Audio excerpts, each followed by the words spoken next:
I be moving. Whipping the foreign, I'm cruising. The money I'm speaking is fluent. All of my business booming. Stacking my cash in abundance. All of my family funded. Finally got what I wanted. Life is amazing, I love it. Everyone know that I run it. Yeah, look at me now, I came up. I've been thinking back then when I almost gave up on the game, cause I never got in my way.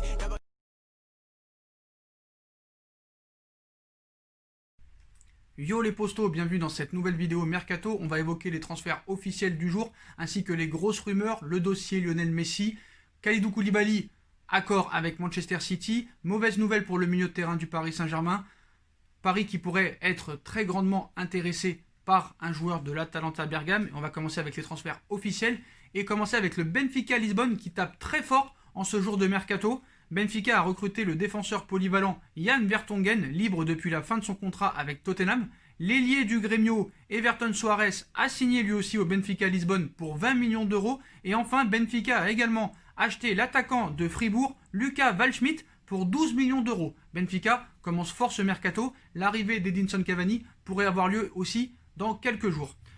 On passe à Kevin Bemanga du Paris FC qui vient de signer 3 ans pour Angers. Voilà les transferts officiels du jour. On passe au bruit de couloir qu'il ne fallait pas rater. En France, de retour d'un prêt peu concluant au Real Madrid, le gardien parisien Alphonse Areola a été proposé à l'AS Roma. L'Olympiakos propose 1,7 million d'euros pour le latéral gauche de Saint-Etienne, Miguel Troco. La SSE réclame 2 millions d'euros. Dijon négocie avec Monaco pour le transfert du défenseur central Jonathan Panzo, estimé à 2 millions d'euros par son club. À l'étranger, Chelsea pourrait revenir à la charge pour le gardien de l'Atlético Madrid, Jan Oblak. Les Colchoneros seraient prêts à demander moins que les 100 millions d'euros réclamés jusqu'ici. Le Borussia Dortmund négocie le prêt de 2 saisons du milieu offensif Jesus Régnier du Real Madrid. Manchester United réclame 24 millions d'euros pour son défenseur central Chris Smalling.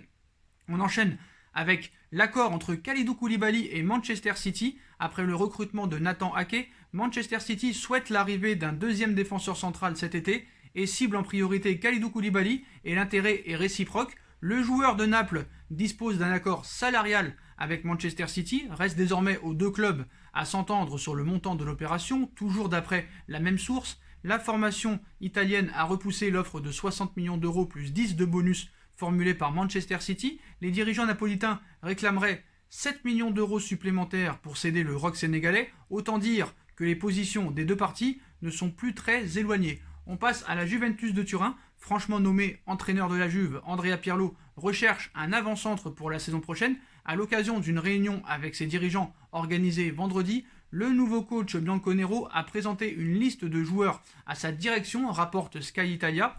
Le lion de Milik, Naples, déjà suivi depuis plusieurs mois par la Juve, est évoqué, ainsi que ceux de Edin Dzeko de l'AS Roma, Zapata de l'Atalanta, Alvaro Morata de l'Atlético Madrid, Alexandre Lacazette de Arsenal et Raúl Jiménez de Wolverhampton plaisent aussi beaucoup à l'ancien milieu de terrain italien. Pour le moment, les pistes Milik et Lacazette semblent tenir la corde. La Roma ne veut pas vendre Dzeko, tandis que Zapata, Morata et Jiménez représentent un coût très élevé. Lille confirme le départ de Gabriel, auteur de belles performances sous le maillot de Lille lors de cette saison 2019-2020. Le défenseur central Gabriel va quitter le club nordiste cet été. Le président lillois Gérard Lopez affirme que son départ devrait être acté d'ici 2 semaines. Je pense qu'il va choisir cette semaine ou au plus tard la prochaine. Il part, nous avons donné notre accord, a indiqué le patron du LOSC à la BBC. Annoncé dans le viseur de Manchester United, Naples ou encore Everton, le Brésilien aurait une préférence pour Arsenal. Son départ pourrait rapporter 30 millions d'euros au Dog. Pochettino au Barça, l'idée divise.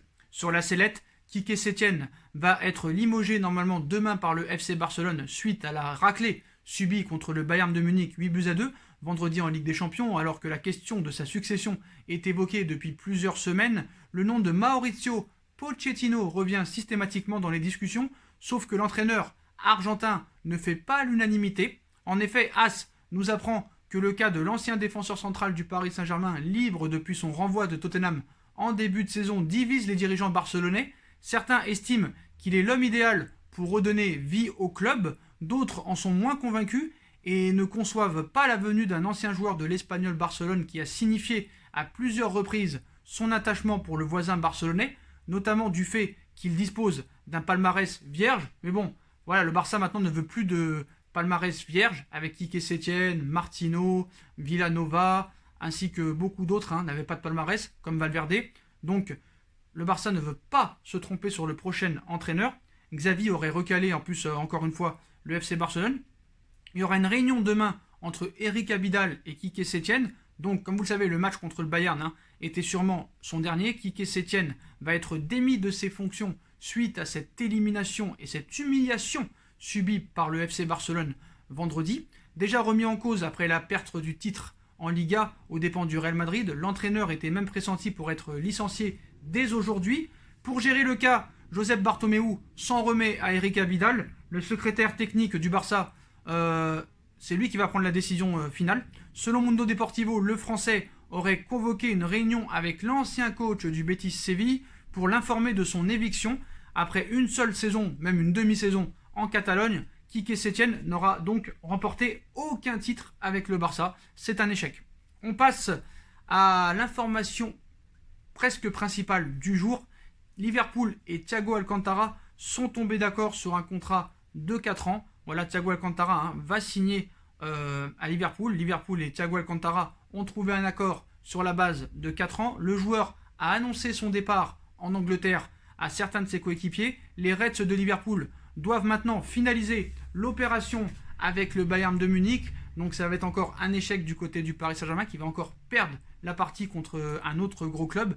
Alors pourquoi Thiago Alcantara a choisi Liverpool plutôt que le Paris Saint-Germain? Pour 2 raisons. Déjà, il préfère évoluer en Première Ligue qu'en Ligue 1, malgré que la Ligue 1 maintenant est 2 clubs en demi-finale de Ligue des Champions, contrairement à l'Angleterre. Et comme par hasard, le Bayern de Munich demandait 40 millions d'euros au Paris Saint-Germain et 30 millions d'euros à Liverpool. Toujours 2 poids 2 mesures. Vraiment, Paris est vraiment détesté par tous les dirigeants européens, c'est comme ça. Mais en tout cas, voilà, Liverpool et Thiago Alcantara ont trouvé un accord pour une durée de 4 ans.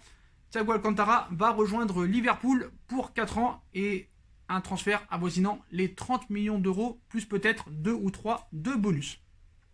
Donc, est-ce un échec pour le Paris Saint-Germain, où Paris a eu raison de ne pas encore surpayer un joueur qui est souvent blessé, même s'il a prouvé encore contre le Barça qu'il était au haut niveau quand il n'est pas blessé? Moi, je pense que c'est un demi-échec, on va dire. C'est un demi-échec. Donc, on passe au Paris Saint-Germain maintenant du côté des arrivées. Donc, Paris pourrait piocher à l'Atalanta Bergame et est très intéressé par un joueur notamment.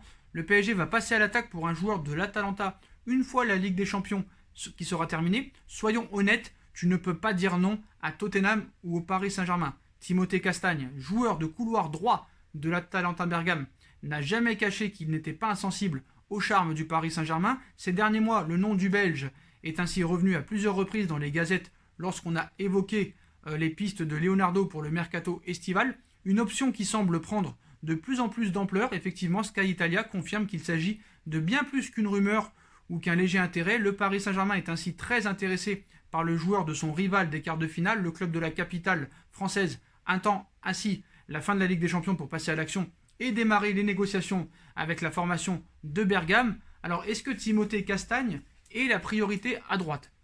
Donc déjà, pour mon humble avis, c'est meilleur que Dagba, c'est meilleur que Kerrer et c'est meilleur que Thomas Meunier, ça c'est sûr. Donc le joueur de 24 ans, arrivé de Genk pour 6 millions d'euros en 2017, ne manque pas de prétendants puisque Leicester, le Hertha Berlin serait aussi sur le coup.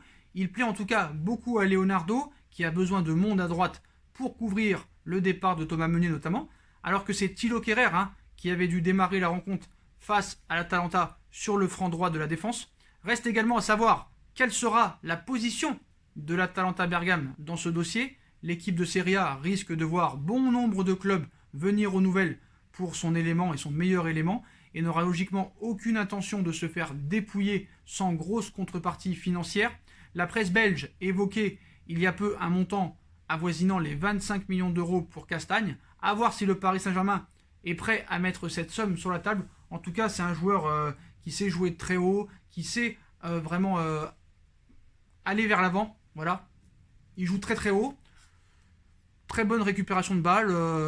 Très bonne qualité de centre. J'ai envie de te dire, tous les feux sont au vert. 25 millions d'euros, ça me paraît pas si cher que ça. Et j'aime bien sa qualité à se projeter vers l'avant. C'est un joueur aussi très rapide. Donc je pense que vraiment ça serait une bonne recrue. Et c'est vrai que bon, 25 millions ça peut paraître cher, mais pour un joueur qui a été révélé cette année et qui vient de faire un quart de finale de Ligue des Champions, quand tu vois que Manchester City achète des défenseurs à tout va à 40-50 millions d'euros, Timothée Castagne, 25 millions d'euros, pour moi, vraiment et réellement, ça les vaut. On passe au dossier qui intéresse tout le monde. Lionel Messi. Que va-t-il arriver demain? Lors de cette réunion organisée par Bartomeu et le conseil d'administration. Donc vous savez, hein, les prochaines semaines s'annoncent tendues au FC Barcelone après cette humiliation vécue face au Bayern de Munich 8-2 en quart de finale de Ligue des Champions. Des choix forts s'imposent, d'autant que le capitaine Léo Messi met déjà la pression. En effet, la Cadena Copé a affirmé que l'entourage de l'Argentin est particulièrement énervé après la déroute. L'attaquant Blaugrana, en discussion pour une prolongation de contrat, exigerait de grands changements au sein du club Blaugrana et menacerait de partir si la direction ne prenait pas de grosses décisions importantes. Pour rappel, le contrat de Messi, qui expire en juin 2021, contient une clause lui permettant de partir libre cet été. On imagine mal un départ de la Pulga sur un coup de tête, mais son moyen de pression pourrait bien accélérer les prises de décision. Alors est-ce que c'est encore une crise pour avoir réellement sa prolongation de contrat, ou est-ce vraiment une vraie menace? Donc comme vous le savez, hein, dès que Messi est annoncé sur le départ, on met le nom du Paris Saint-Germain dedans. C'est comme Cristiano Ronaldo, c'est pareil. Donc comme vous le savez, hein, il y a 4 clubs qui sont très intéressés par Lionel Messi. Inter Miami en MLS, l'Inter de Milan en Serie A, Manchester City qui serait prêt à lui offrir tout ce qu'il veut, parce qu'apparemment Manchester City, hein, ils ont open bar, hein, ils peuvent acheter qui ils veulent, ils peuvent donner le salaire qu'ils veulent à qui ils veulent. C'est bizarre, hein, il y a quelques jours ils étaient interdits de toute compétition européenne, ils ont été relaxés par le TAS, et maintenant ils ont le droit à tout. Bref, c'est pas le cas de tous les clubs. Donc Messi maintenant, comme vous le savez, hein, il a 33 ans. Pour moi, c'est sa saison la plus décevante au haut niveau. Donc de quoi relancer les rumeurs d'un départ, mais plutôt en 2021, puisque l'Argentin sera en fin de contrat. Ce dimanche matin, l'équipe fait un point sur les possibilités en citant notamment le Paris Saint-Germain. Et le Paris Saint-Germain, hein, serait-il intéressé par Lionel Messi, excusez-moi. Donc Messi qui envisage un départ, City et le PSG, hein, prétendant, on va dire, naturel. C'est comme ça avec la presse. Donc, qu'est-ce qu'il en est réellement? Aucun club n'a les moyens de le recruter actuellement. Sa clause est de 700 millions d'euros pour son transfert, mais son contrat lui permet de quitter le Barça gratuitement en juin prochain. Peu de clubs ont les arguments pour le séduire, avec son salaire pharaonique 71 millions d'euros net par an, et son obsession de remporter encore des titres majeurs avant de raccrocher, de par leur surface financière. Le Manchester City de Pep Guardiola et le Paris Saint-Germain font figure de prétendants naturels en cas de départ l'an prochain. Dans le dernier carré de la C1, pour la première fois depuis 25 ans, le Paris Saint-Germain signerait l'un des plus gros coups de l'histoire du football, hein, en réunissant Kylian Mbappé, Neymar et Messi, par ailleurs qui est très proche de Di Maria. L'Italie aussi est envisageable pour l'avenir de Messi. L'Inter de Milan lui fait les yeux doux depuis ses débuts, et selon la Gazzetta dello Sport, Jorge Messi, son père, aurait récemment fait l'acquisition d'une maison dans la cité lombarde. En Italie, la Juventus a également les moyens de l'attirer. Il formerait alors un duo phénoménal avec son meilleur ennemi Cristiano Ronaldo, dont il suit attentivement les performances. S'il a toujours clamé son amour pour Newell's Old Boys, son club formateur en Argentine, à Rosario, l'Argentin ne se sent pas encore prêt à rentrer au pays. Donc on peut accorder à l'équipe que Messi pourrait un jour finir par quitter le Barça, même si cela serait vraiment un très gros événement, on va pas se mentir.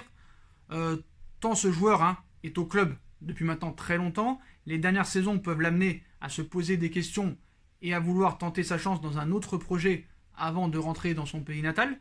Le PSG pourrait alors être tentant avec certains amis du club, ainsi qu'une équipe capable de l'aider à briller et à gagner encore, parce que c'est sûr que Messi sera plus performant quand il aura Messi et Neymar sur les côtés, quand il aura Mbappé et Neymar, excusez-moi, sur les côtés, plutôt que Suarez et je ne sais pas qui, parce que Griezmann, il ne joue même plus. Donc voilà, cependant, il faut rester très prudent et garder à l'esprit que cette signature est encore très peu probable. Voilà.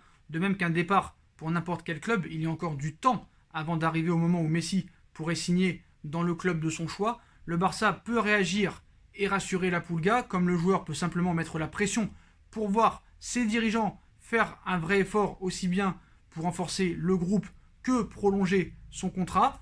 On va voir ce qui va se passer, hein. Donc pour moi, franchement, c'est soit il reste au Barça, soit il prend sa retraite, hein, parce que ça me paraît bizarre quand même. Je le vois pas jouer, vraiment, je ne le vois jouer nulle part ailleurs. C'est mon avis, hein, c'est mon avis. Je le vois pas avec un autre maillot que le Barça en fait. Donc Messi, très peu probable, hein, qu'il vienne jouer au Paris Saint-Germain. Quitte à prendre des coups, il ira sûrement peut-être en Italie ou en Allemagne ou en Angleterre, prouver à ses détracteurs qu'il en est capable. Voilà, parce qu'on a toujours dit qu'il était dans son confort au FC Barcelone. Donc voilà, on en saura plus demain. Tout peut arriver dans le football, hein. Qui pensait que Neymar allait signer au FC Barcelone, qui pensait que Cristiano Ronaldo allait quitter le Real Madrid pour la Juventus de Turin. Tout est possible dans le football. En tout cas, on restera très concentré sur ce dossier. Voilà les postos. Voilà pour toutes les grosses informations des quelques heures qui viennent de précéder. Dites-moi en commentaire ce que vous en pensez. Je compte sur vous pour bombarder la barre de like. On like, on partage, on commente, on s'abonne.